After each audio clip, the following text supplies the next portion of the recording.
鑽石山半日遊，寧靜與活力之旅。大家睇下我嘅行程啦。我哋第一站去至蓮淨苑，佢係仿照唐代木造嘅佛寺，呢度採用無火參拜，環境祥和平靜，隔離仲有一個園林添。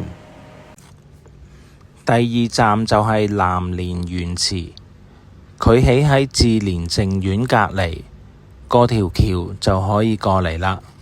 呢度係仿照唐代設計嘅園林，一路行一路行，好似進入古代世界。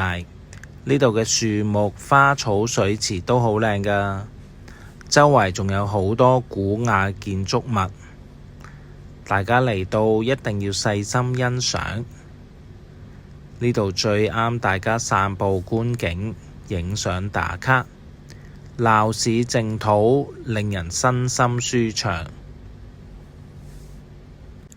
第三站去龍門樓至蓮素齋，佢嘅齋菜賣相同味道都好出色，記得試埋個例湯。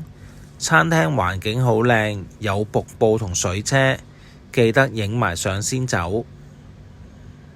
最後一站去地鐵上蓋嘅荷里活廣場，呢度經常有主題活動，商場有4層高，衣食住行玩樂樣樣有。